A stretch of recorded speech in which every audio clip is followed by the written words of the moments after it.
Matthew here from MiniWargaming.com, and it's time for another Sit and Talk. This is the Ask Me Anything show where you can ask me questions about wargaming, business, you even can get personal about politics or religion. If people ask me those questions, I'll talk about them. Although I like to mainly focus on wargaming and business. I apologize for any background noise because we are still doing renovations. I'll probably be saying that for I don't know how many more videos because we have a lot of work to do to get all our studios in place. And so if you want your question or comment answered on the next Sit and Talk, then make sure you leave it in the comment section below. If you're watching this on YouTube, don't leave it in YouTube comments. Click the link in the video description below to go leave it on our site. That's where I pull comments from. Make sure you thumb up the questions that you want answered. Now, first off, I want to do a little announcement. We being Dave and I, are going to the UK, actually. This coming Monday, we'll be there for a couple of weeks. We are doing a meetup at Dark Sphere, but we've already posted details of that on our Facebook page, and all of the tickets are already sold out. They're all free, but we needed people to actually register because we had limited seating for it. And we were going to be doing a live Sit and Talk and doing a Life of a Wargamer and all sorts of fun stuff. We're not accepting requests to do battle reports. I've had people emailing me saying, hey, while you're in the UK, can you do such and such? While you're in the UK, can you do such and such? Our agenda's already decided, so no, we can't, I'm sorry. It's partly a personal trip and partly a business trip. And but everything is already set of what we are going to be doing. So please don't send me an email asking me to play a game or to visit a certain location because we already have everything set of what we want to do. So that also means for the next couple of weeks, we might not have any published Sit and Talks. Next week for sure. The following week, we might have one. We might be posting, or I might be posting the live one that we did while we were in the UK. But I can't say for sure because I just with the timing of us getting back. So it could be upwards of 3 weeks before I do my next Sit and Talk. But I'll draw from the comments from this one to do that. So the way this also works is we have 2 Sit and Talks each Friday. This first one for 45 minutes is free, and then the second one, which is 30 minutes long, is in the Mini Wargaming Vault. There'll be a link in the video description below to that one, available only to Vault members. Of course, you can become a Vault member too. Just by clicking the link, you get a free 7-day trial, absolutely free. And that way you can sample the thousands of battle reports, painted tutorials, behind the scenes and everything else. And by sample, I mean have direct access to all of them. You just won't have time to watch all of them because there's just, well, even if each video is only half an hour long on average, that would make it like, I don't know, 1,500 hours of videos in there, I guess, between 1,000 to 1,500 hours. And so it's humanly impossible to watch all of that in the 7 days, unless I guess you had like a ton of computer monitors all open at the same time and you're logged in and you like had, well, let's see, in a week's time, that would be 168 hours. Let's assume that there's 1,500. So if you had 10 videos going at a time for the 7 days, then yeah, I guess, and you never stopped, then you probably could watch all of them in the 7-day trial. So go for that, have fun. Anyways, let's get to the questions. Dice Fest Games, greetings. I know that you said you're not a car guy. I'm not. So how about this? If your dream car could be a 40K vehicle, which one would we see riding to work? Eldar jet bike, orc truck, Genestealer cult limousine? Thanks. The Genestealer cult limousines do look pretty nice, but I think even though I am not okay, so it wouldn't be an Eldar jet bike, but it'd be some sort of skimmer because that would just be really nice to be able to hop over all the traffic because we work kind of downtown in Welland, just on the outskirts of downtown, but I have to go through downtown Welland. And so like I can bike here in 11 minutes and it takes me 7 minutes to drive here. That shows you how long it takes to drive here because you can drive way faster than you can bike typically. And so if there was no traffic and not all the one-way streets and everything, I could probably drive here in like 3 minutes, maybe 4 minutes because of all the traffic. And now like the bridge is once again under construction, and so it takes an extra 5-10 minutes to get home. So a skimmer of some sorts would be nice. So what kind of skimmer? Well, not a Necron one. Maybe, you know what, a Night Scythe? But I guess you're asking for a vehicle, and that's a flyer, so that kind of goes, it's like saying what kind of car do you like, and I say some sort of jet plane. That doesn't really match up. So let's see, what would be a good skimmer? I don't know, maybe one of the Harlequin, not the Void Weaver, Star Weaver, the one that's a transport. Because that'd be cozier, obviously, if it's a transport, than like the heavy support one, which just has room for the gunner. So I'd probably take that one, because you know, it's nice and sleek, and it's nice and fast. And so I could probably get here to home in like 30 seconds. And so that would be a really nice commute. It would be very, very nice. M. Jolner 445. Let us hear your best Sean Connery accent. Okay. Starscreams. Hi, Matt. How old are you and your employees? Thanks for all the great content. That is my best Sean Connery accent. It's really bad, but it's my best. How old am I and all my employees? Well, I am 33. I had to think about that for a second. Turning 34 next month. Everybody else, I'm not really going to disclose their ages because that's kind of personal information that, you know, I shouldn't just be putting out there. But let's just put that they are around 30 years old, plus or minus a few years. So they're around that. But unless, well, anybody want to disclose their age? 33. 33 and Steve. According to Microsoft, 49. According to Microsoft, you're 49, Leland? Their facial recognition program, I'm 49. Their facial recognition program put you at 49. Yep, and that's what I'm going to let everyone believe. It's the baldness, right? That's probably what does it. Even when I wasn't bald, I was still... Really? They still put you at 49, 48 when you had hair. Yeah, exactly. All right. A year back. Anybody else want to disclose their age? No pressure. 25. 25 for Quirk. Old. Chris just said old. So I didn't say old. I might agree with him, but I didn't say it. So I can't get sued for ageism. Ageism? Ageism. Yeah, sexism, racism, ageism. It was actually a thing. Look it up. I mean, don't look it up.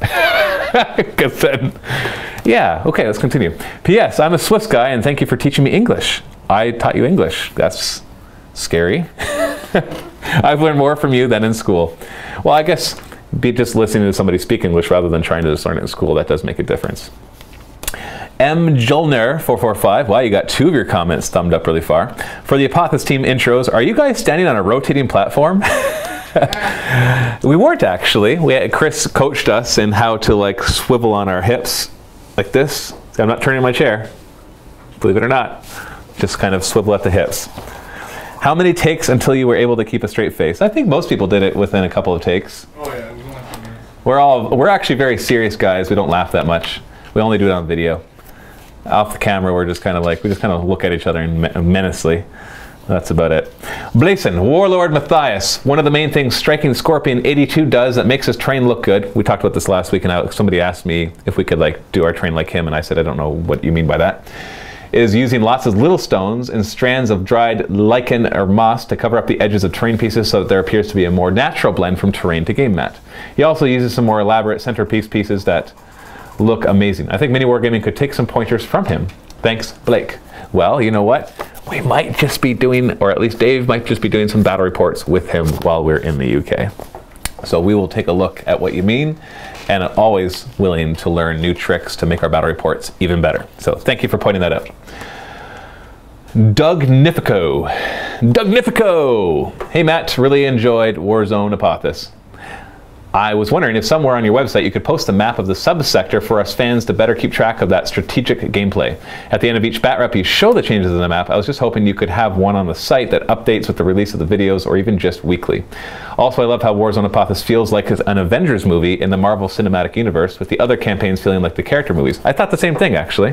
Not that it's as big a deal as the Avengers movie, but more like we have all these campaigns and then we've got this big one, so maybe that can become kind of a pattern. Not necessarily doing it exactly this way, but having a bunch of smaller campaigns and then every once in a while having a much bigger one. I wouldn't be surprised if this campaign ends up being around 100 battle reports long. We've already filmed 34 of them, and it doesn't feel that we're very far into it. It feels like that each side has developed well story-wise, and a lot of tiles have been taken, but it just feels like we're just getting started at 34 games.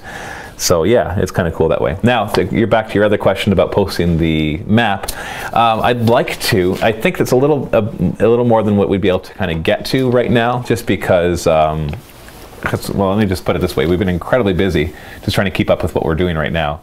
So even something as simple as that, you have to realize that the process that we go through for getting videos up and ready, they're done way in advance, and so there might be a way to do it. It probably wouldn't be too hard because we have all the images made, obviously, because we put those into the battle reports, and so maybe having a link there wouldn't be such a bad idea. It'd also get more people going to our forums, So I can see the advantage in doing that. So let me consider that and see if there's a way for us to do that easily enough that it doesn't add a ton of time. Because it does add value, I agree, but got to make sure that the value it adds is a good return on whatever time we have to put into it. So it is a good idea though.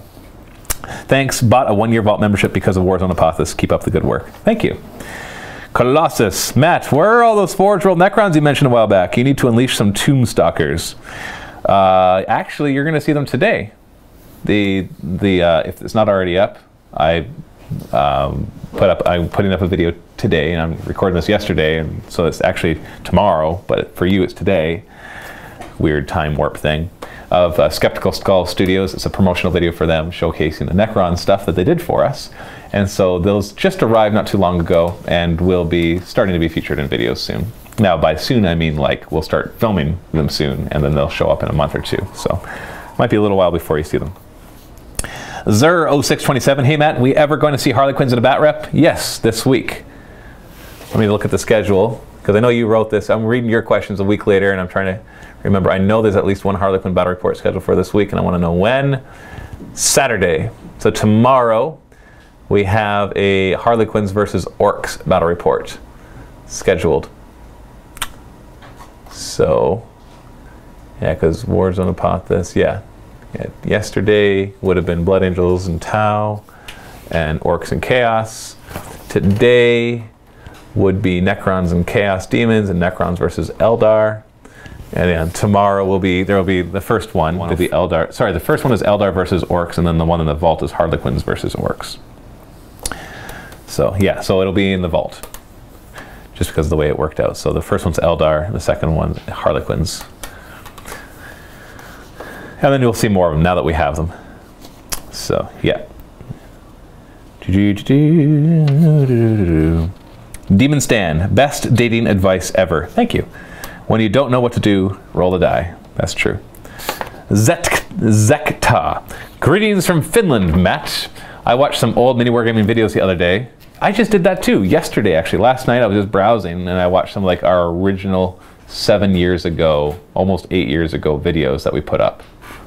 And it was kind of funny, weird. It just was so strange. It was like dreamlike to try to remember back to just 7 or 8 years ago. It doesn't sound like that long, but so much has changed in that time. Anyways, and started to wonder, what is the very first bat rep video that came out with a mini wargaming title? Is it still uploaded to the mini wargaming site? If you go on our YouTube channel, you can go on a YouTube channel now. If you go to our video section, you can sort them by oldest to newest. And I believe the first one was a Necrons versus Tyranid battle report that I did with Mike from Epic Duck Studios. I think that was the very first one we ever did.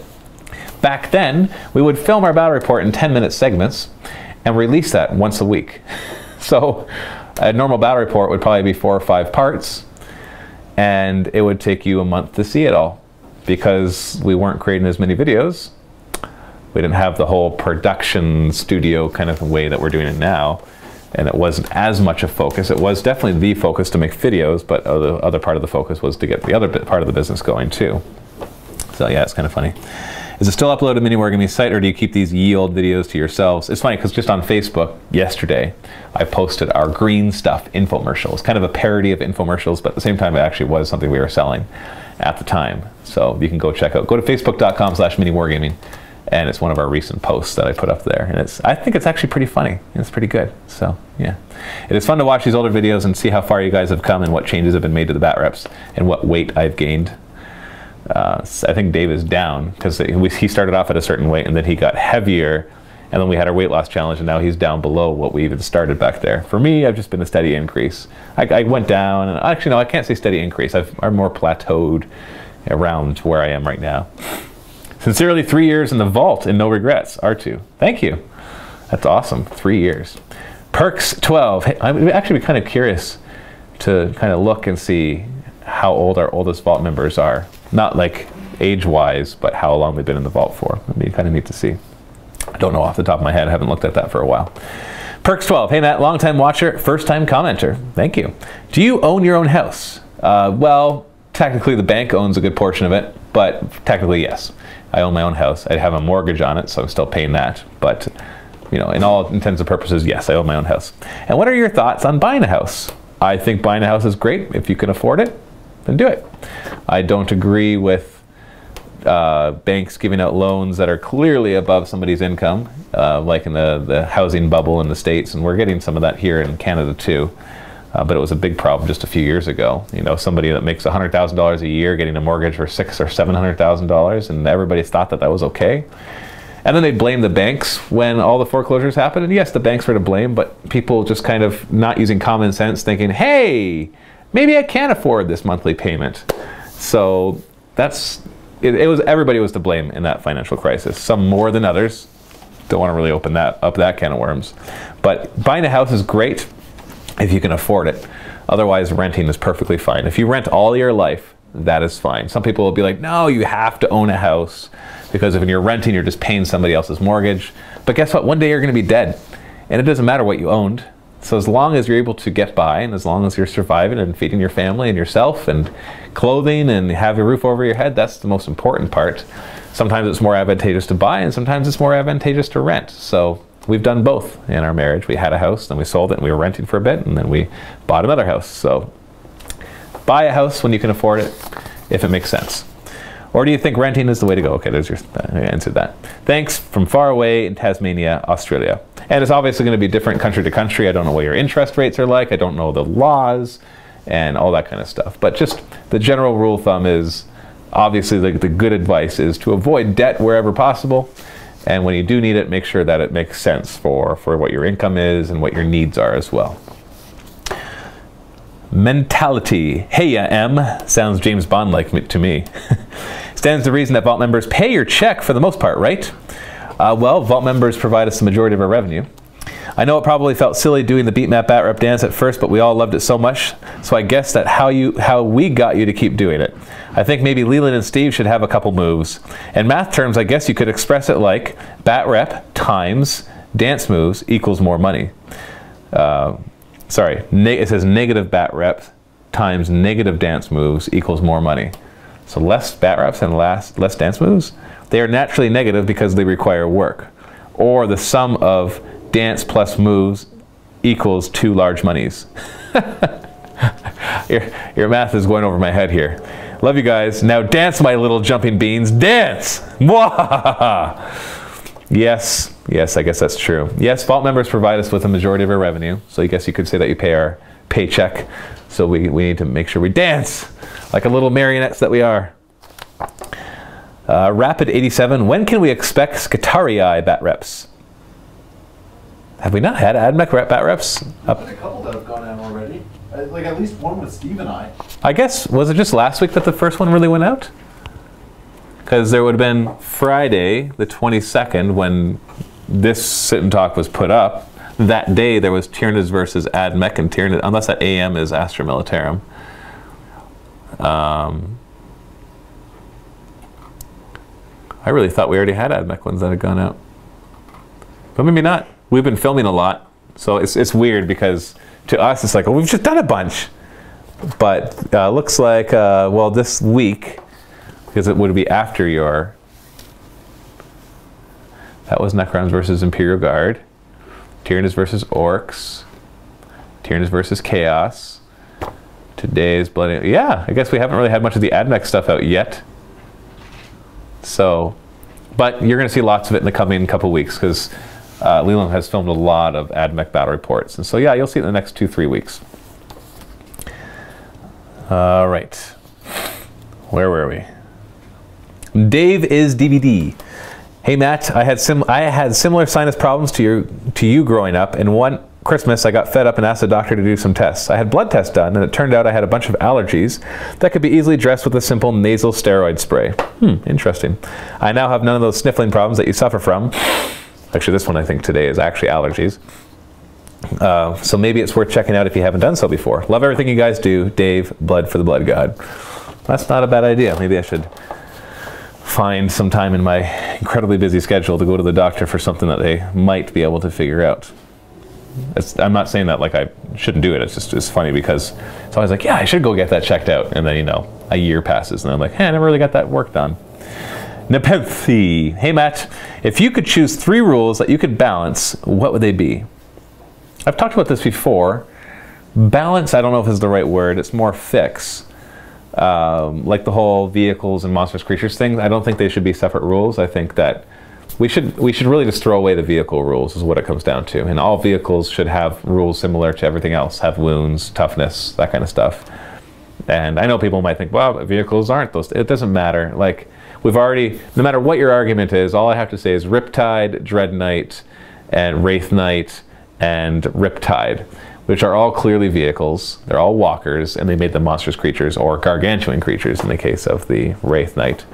And so the fact, it doesn't matter what your arguments might be for what should be what, they've already, Games Workshop has already made rules for things that are clearly one and use the rules for the other. So I just think that they should merge them.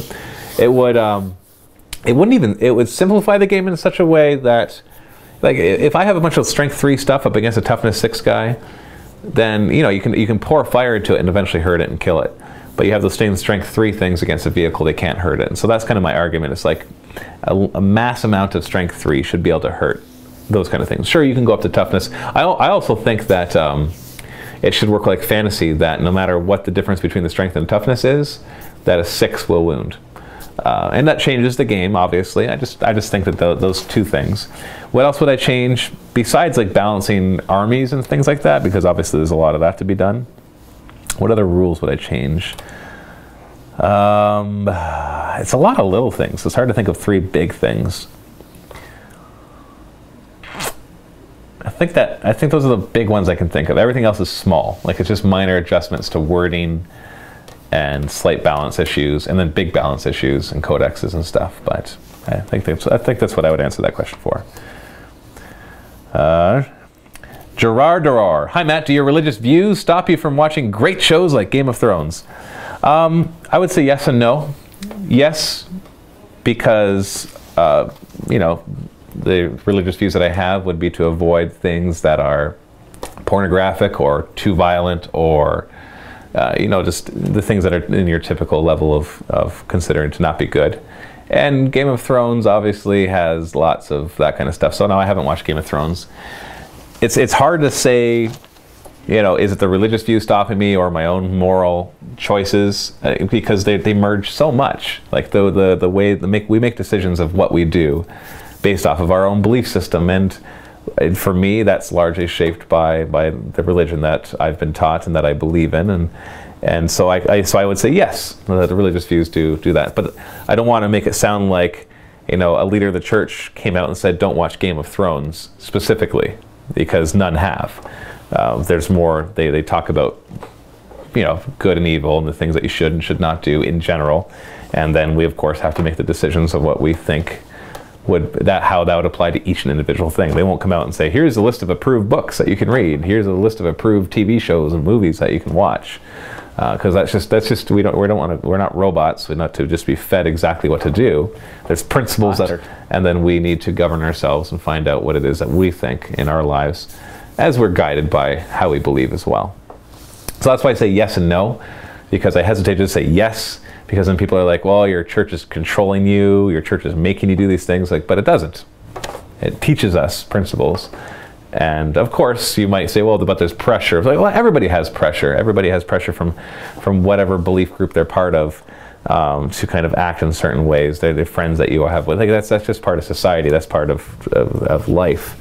And it's a good and a bad thing, obviously. So yes and no. So I think I've answered that. Armored pigeon. An armored pigeon. I don't think they'd be able to fly.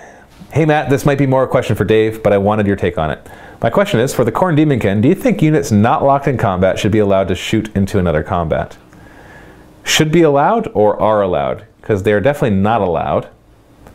But do I think they should be allowed? Absolutely. I think that'd be a cool thing that 40K... Lord of the Rings was the first game I played.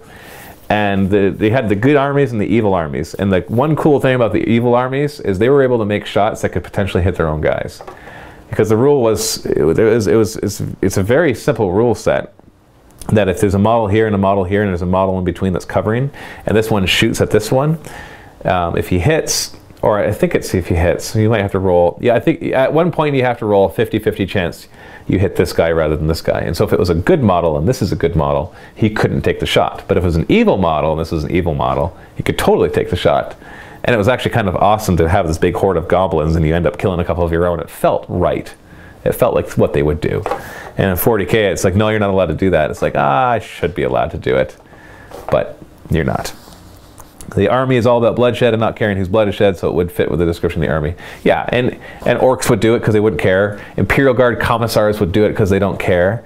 Space Marines would probably be restricted from doing it, and any of the ones that are considered honorable. But you could come up with fluff for almost any army to make a decision to fire in such a way that could hurt their own guys. Tyranids would do it. Orcs would do it.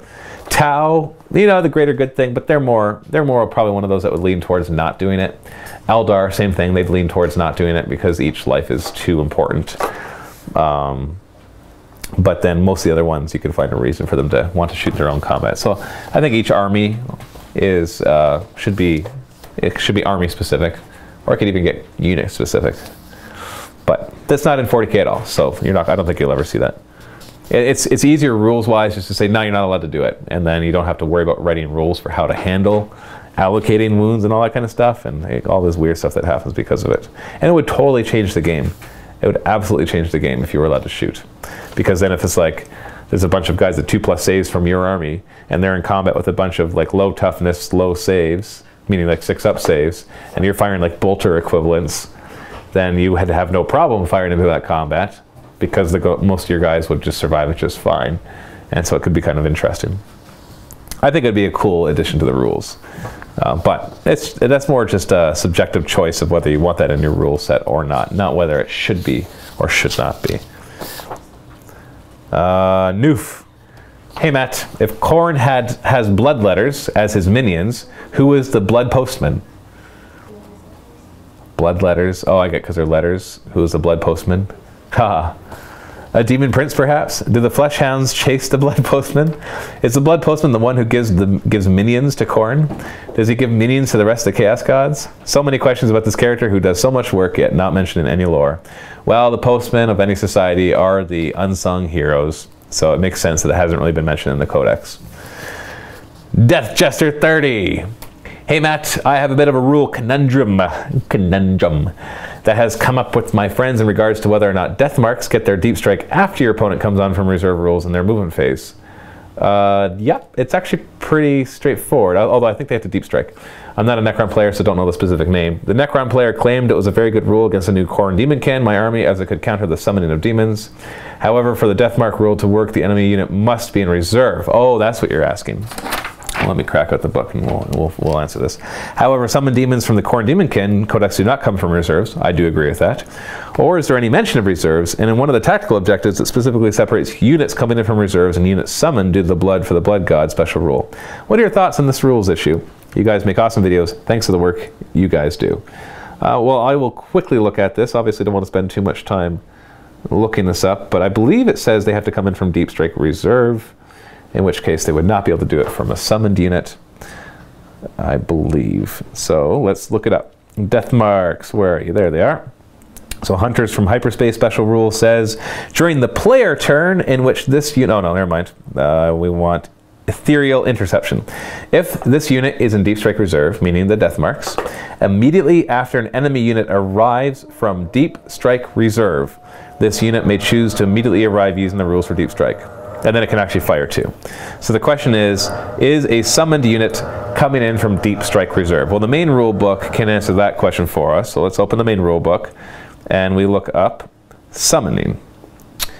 So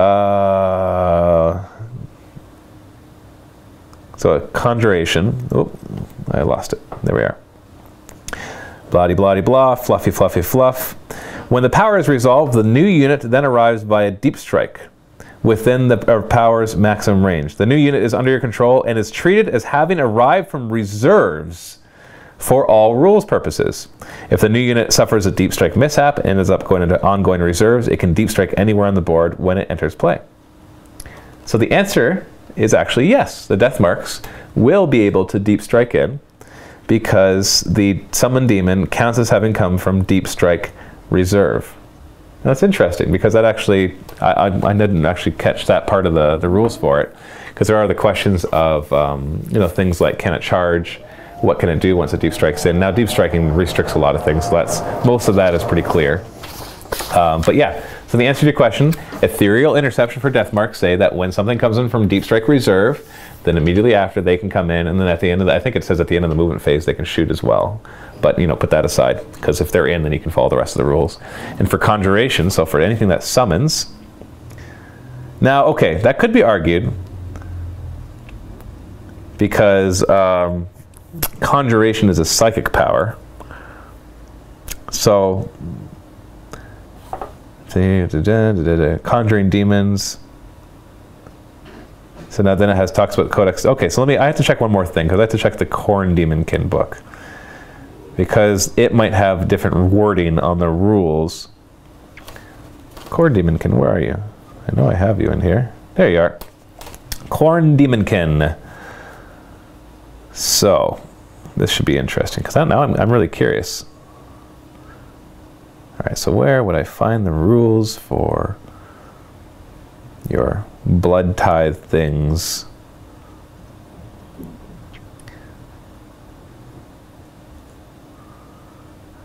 Okay, so here's the blood tithe table.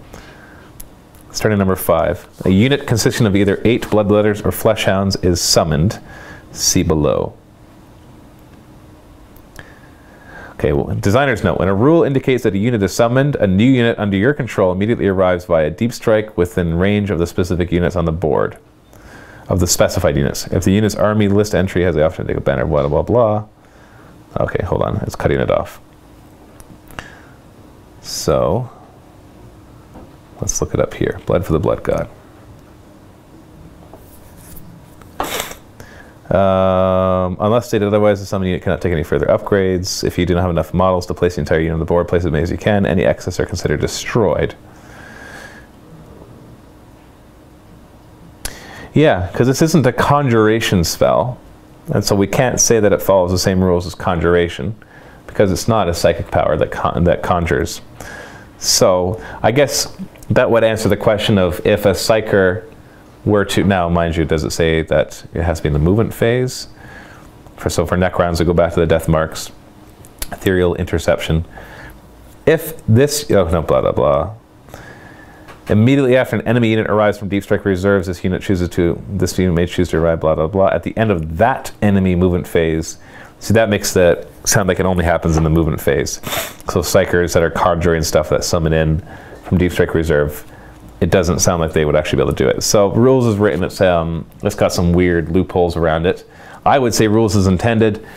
Summon demons, whether it's by conjuration or from the blood tithe thing, would not allow for the ethereal interception rule from the death marks. Just based on that cursory reading, there might be other little tidbits here and there that people could use to argue that. So there could be an interesting rules discussion on that. So I would say that your friend is right, that you wouldn't be able to use it for the Necrons to come after that. Even if you could argue it fluff-wise, it could go both ways. But I think I would, just from what I've read, I'd favor not being allowed to do it.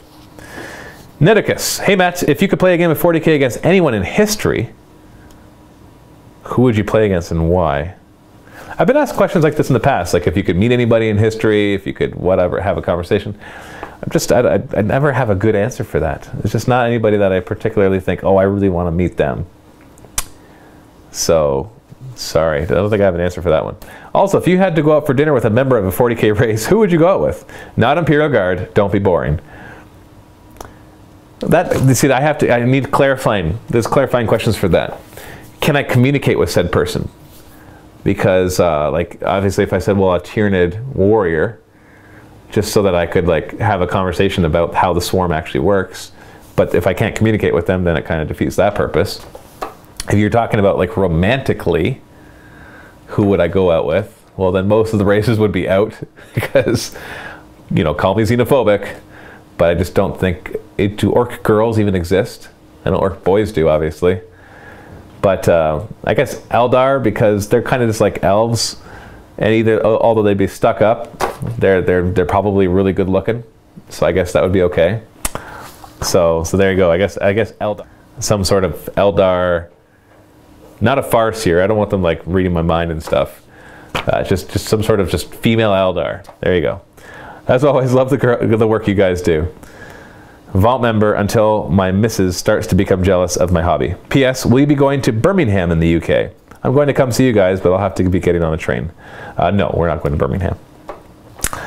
Azek Araman. Hi, Matt. Is it possible to somehow change the time I stay logged in the vault? As right now it keeps me logged in for like 20 minutes, and it is a bit annoying that in order to type a comment on a video whenever it is playing, I have to either refresh the page and log in or open another page and log in. That shouldn't be happening. It's actually quite simple how our site keeps you logged in. It just puts a cookie, and I think the cookie lasts for 30 days if you check the box to remain logged in. If you don't check the box to remain logged in, it still sets the cookie, and the cookie is set to expire as soon as your session is over, which shouldn't expire until you close your browser. So it sounds like an issue with your browser, and I only say that, and I don't like to be like, it's not our problem, it's yours. I only say that because it is so simple how our login system works that it's hard to imagine that not working, because it's just a simple cookie system that keeps you logged in. So if you're having issues with that, I'll try a different browser, see if it helps. Alexander, ignore my other comment. I accidentally hit submit. Well, I haven't gotten to that other comment, so if I do get to that one, I will ignore it. Hello, Matt, and all the mini Wargaming staff. I am a new Tyranid player and recently picked up a Swarm box, Venanthropes, and a Turbogon. I'll be looking to adding a Flying Hive Tyrant and possibly a Warrior Brood as well.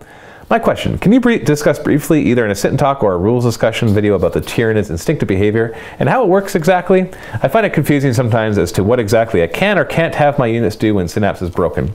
Also, how do you handle assaults and multi-level ruins whenever base-to-base contact is impossible because of lack of room for a miniature on the higher level of the ruins? Well, that one, if you're just talking about like the ones getting the base contact with the one on the bottom, then it talks about coherency, how far away you can be and still fight in those multi-level ruins. If you're talking about a guy on a ledge and you can't get up there, then I would just say you simply can't assault him because it's kind of like impassable in a way. There's very specific rules for when you do get into base contact with somebody when you're not. Like, for example, in the Aegis defense line, if you're on one side of it and somebody charges and they're on the other side of it, it talks about being counted as being in base contact. But if there's no room for the models to charge, then there's no room for the models to charge and they just won't be able to do it. So that's how I would count it. Now, answering your question about instinctive behavior. Instinctive behavior basically you roll when you're not within Synapse range of a Synapse creature, and of a friendly Synapse creature, obviously. And if you're not, then you roll a leadership check. Now you're talking about what happens when you fail it. If you make your leadership check, then you just act normally. You do whatever you want. You might not be fearless, but you still get to act normally. If you fail it, then you roll on the corresponding table, and that table tells you what you can and cannot do. But if you make your leadership check, then you can still move, you can still shoot, you can still assault as normal. But just remember that, like say it's a group of Gaunts, then if they do take enough casualties, let's say from dangerous terrain or something else, or in close combat, they do have to think about their morale checks and all of that. So that's pretty straightforward and how it works. Now the only question, let me just pull up something really quick.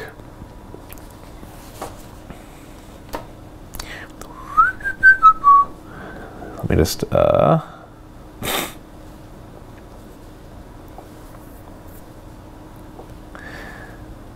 okay. Yeah, so the question then is, when do you roll instinctive behavior? Now, it used to be that at the beginning of the movement phase, but now it's just at the beginning of your turn. So before anything else happens, well, except stuff that happens at the beginning of your turn. So before the movement phase happens, then you roll your instinctive behavior. So that's before reserves come in. It used to be that reserves could come in and then you could do your instinctive behavior, because instinctive behavior happened at the beginning of the movement phase, and that allowed you to bring in a Flying Hive Tyrant or Deep Strike a Trigon Prime in order to get Synapse to people who were out of Synapse, but now that's no longer the case. And so basically, at the beginning of your turn, if there's a unit that's out of Synapse range, you roll a leadership test, and they have the instinctive behavior rule, because some don't, like Gene Stealers, or Spores, or the Sporocytes and the Tyrannocytes. Then you roll a leadership test, and if they make it, they can act as normal. And if they fail it, you roll on their corresponding table and follow the instructions for that. It's as straightforward as that. Now, until you're used to it, the tables are hard to remember because there's 3 of them and there's 3 different results on each table, and so you kind of have to get used to that. Julians123. Hi Matt, I am a Necron player who so far hasn't gotten the hate from my gaming club, but I do tend to apologize a lot when I make reanimation rolls. One way I've come up with is to make it a challenge to the club and say, hey, do you want to take on a Dakirian challenge? How do you think this would go down on Mini Wargaming as maybe a special show? Well, I think we already see enough of that in our battle report, so I don't know if we really need to have a, hey, can you take on the Decurion? Especially because there's always new codexes coming out who will become the new hated thing for having the overpowered codex. Also, on a side note, we have a bit of a rules discrepancy on the Jinx save for the Ghost Ark. Would it force the guys inside to snap fire, or do they still get to fire regular Bliss at skill? They get to fire regular Bliss at skill because the rule for Jinx is the model who Jinx is the one who snap fires. And sure, some people might be like, but the guys inside are jinking with the vehicle, but they're not jinking. So rules is written, they fire as usual. A little overpowered. I do think that the guys inside should have to snap fire if the vehicle jinks, but nowhere in any rule does it say that if a transport jinks, the passengers must snap fire. And so it is quite clear rules is written that they would not have to snap fire. Many thanks for the awesome work you are doing for all of us. Mini Wargaming for the win. Thank you. Master Chief. Hey Matt, new Vault member here. Welcome to the Vault, Master Chief. Thank you for joining. I've watched battle reports online before, but always found them hard to follow. But the way you guys do yours is great. Keep up the good work. Thank you. My question is this. Are there any other Games Workshop games that you enjoy or have enjoyed? And if you could bring back one of the games Games Workshop has given up on, what would it be? I really enjoyed Necromunda and was gutted when GW axed it. Happy gaming, Phil. I wasn't really around when those games were popular. Space Hulk obviously got re-released. That was fun for a while. There's not a lot of variations to the way you can play it, so you get bored of it after a while. I would say if I had to choose, there's Epic, Battlefleet Gothic, Necromunda. Those are the three main ones that I can think of. I would say out of all of those, you know, I'd like all three of them back, to be honest, because Battlefleet Gothic adds that extra element for just obviously the ship-to-ship combat, and if they could somehow tie that into the main rules, that would just be so cool. It brings me back to my days of playing Mech Warrior, the role-playing game. It wasn't Battletech, the role-playing game. It was actually called Mech Warrior back then. And they also had Battletech and Battle Space. Battletech was a tabletop game played on hexes. It still is, although it's very different now than what it used to be. Battle Space was the space version is in the same universe, and it was played on hexes, but it was in space. And the game was really fun, very tedious, lots of bookkeeping, but that was the way Battletech was. And it had rules to interact with your regular Battletech games, and so you could actually shoot orbital bombardments, and there was campaigns, and it was really cool. Very, very convoluted and needed to be streamlined, but still very cool. So Battlefleet Gothic would be cool for that reason. I love the idea of Necromunda. Obviously scaled to the 28mm models, because making another line of miniatures just doesn't really make sense, because when people buy it, they can't use them in any other game. And so having Necromunda but with your regular 28mm would be really cool, because obviously it just gives you a different way to play with the miniatures that you already have. And of course, and if they release special models for it, that'd be even cooler.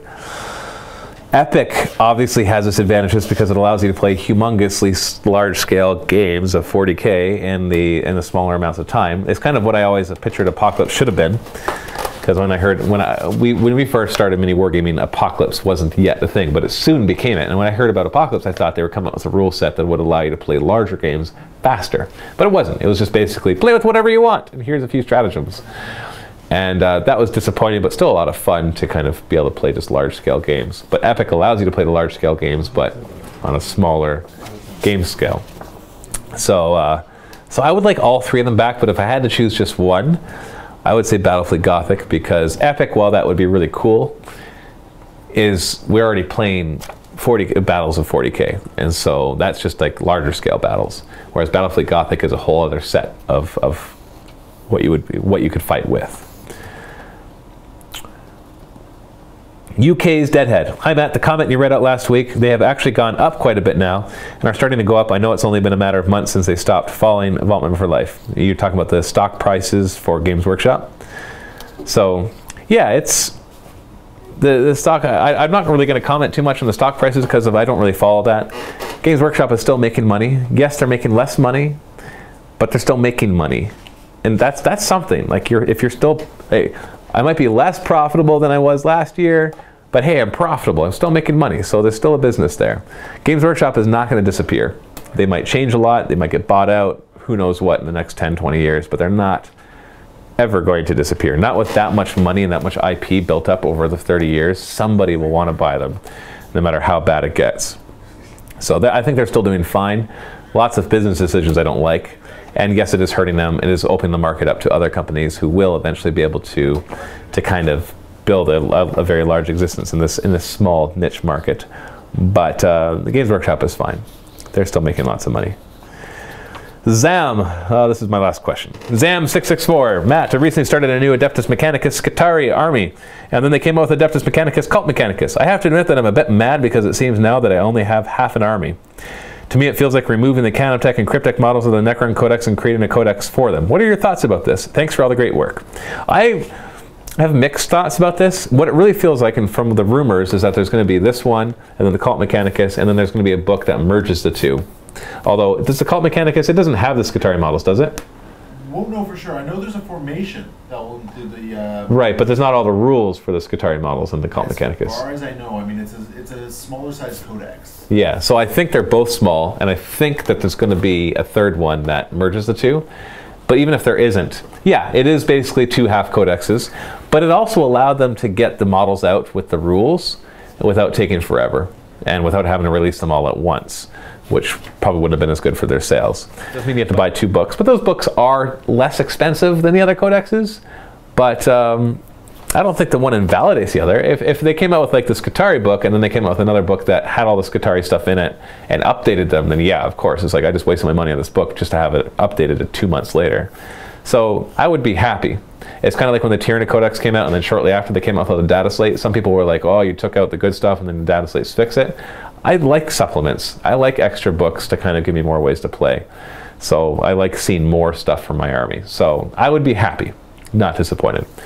Thanks for watching, and of course if you're a Vault member, go ahead and click the link below and watch the next 30 minutes where I'll answer Vault-only questions. And if you're not a Vault member, you can still click it, get a free 7-day trial, and watch it anyways, as well as all the other thousands of videos that are in the Mini Wargaming Vault. Help support us. It's what keeps the lights on, pays for most of everything.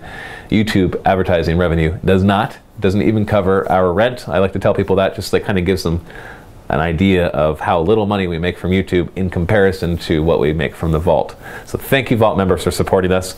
Go ahead and click the link so we can go to the next 30 minutes of this, and happy wargaming.